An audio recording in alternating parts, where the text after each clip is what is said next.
Malambot na si sesame buns na napakasimple lang na timplada. Ito'y pangmasang timplada lang na pang negosyo. Ito po yung ating video ngayon, kaya wag na nating patagalin. Simulan na po natin. So ito po yung ating mga ingredients sa ating soft buns. Andito lang po sa ating video screen. Hindi po ako dito naglalagay ng ating bread softener kasi babalutin namin ito. Hindi ko na kailangan nalagyan kasi babalutin naman ito. Hindi na po ito mahanginan. Bread improver lang yung nilagay ko dito kasi ang kailangan natin dito sa ating dough ay mataas na alsa para may tibay yung ating dough. Hindi na po tayo dito naglalagay ng evaporated milk at powdered milk. Ang kailangan lang po natin dito ay yung 2 itlog lang po para lumambot yung ating dough. Kaya yun ang sabi ko, simpleng ingredients lang po yung kailangan natin dito, pangmasang timplada po talaga. Ayan na po mga langga, pagkatapos po nating tunawin yung ating mga dry ingredients ay maglagay na po tayo ng ating harina.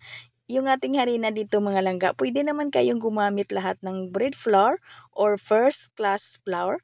At pwede rin kayong gumamit dito ng all-purpose na harina lahat. Kung kayo gumamit dito ng first class flour lahat na harina, ay yung tubig din nyo ay dagdagan nyo lang po. Kasi yung ating first class flour ay medyo matakaw yun sa tubig. At kung gumamit naman kayo dito ng all-purpose na harina lahat, ay mag-adjust lang po kayo ng tubig. Kasi yung ating all-purpose ay kaunti lang po yung tubig na kailangan yan. Kaya mga langga, yung ating mga harina talaga ay magtansyahan lang po tayo sa ating tubig. Kasi magkaiba po talaga yung mga brand ng ating harina. Depende po yan sa ating harina ang kailangan nila na tubig. Itong dough natin na ito, kung walang spiral mixer ay pwede talaga natin itong masahin ng mano-mano hanggang sa ma-achieve natin ang kinis ng ating dough. Itong dough natin ngayon ay dinaan ko po ito sa aking dough roller kasi po mga langga, wala po talaga tayong time o wala po akong oras para magmano-mano po kasi masyado talaga pong busy si Inday. Marami pa po talaga tayong ginagawa na tinapay. At gumamit lang po ako dito ng 3 ounce ng ensaymada molder.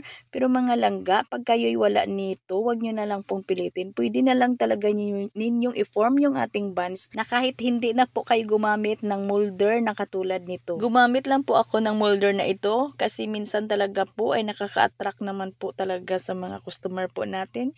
Yung may mga design din po yung ating buns. Maganda rin naman talaga tingnan yung horma niya. Lalo na po ito mga langga ay binabalot po namin at dinideliver at saka po sa aming istante. May buns din kami na may halong third class. Siksikan po yung grano niya. Maganda po din yun mga langga. Kung may time po tayo, post po natin yung ating buns na may halong third class. Gaya din ng pandesal po. Sa diskarte po natin, kung gusto tayong na maging kaunting siksik yung ating tinapay, pwede talaga tayong maglagay ng kaunti lang po na third class. At banyahan lang po natin ito mga langga ng itlog. At pagkatapos nito ay maglagay lang po tayo ng sesame seeds sa ibabaw.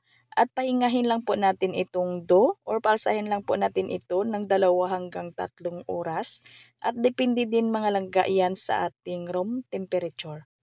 At pag umalsa na ang inyong dough na pwede nyo ng isa lang, ay kailangan po ay nakapag-preheat na po kayo ng inyong oven. Mga 5 minutes na painit po mga langga, pwede nyo na pong isa lang ang ating dough. At ang kailangan dito na apoy mga langga ay katamtaman lang po talaga.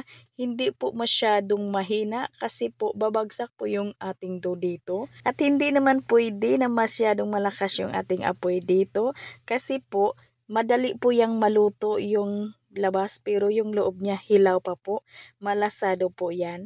Pag ginakit po natin or kinuha na po natin yan sa ating oven, ay mamaya ay babagsak na po yung ating dough. Mangungulubot na po yan mga langga. Kailangan po marunong ka po ditong magtansya ng init ng ating oven. At kailangan po mga langga ay tansyahin nyo lang talaga ang init ng inyong oven at i-check nyo kasi po yung time baking na binigay ko ay hindi din po tayo magkapareho ng gauge ng ating oven. Lalo na po sa gas oven po na ginagamit natin ay hindi po tayo magkapareho ng gauge. Kailangan po i-check nyo talaga.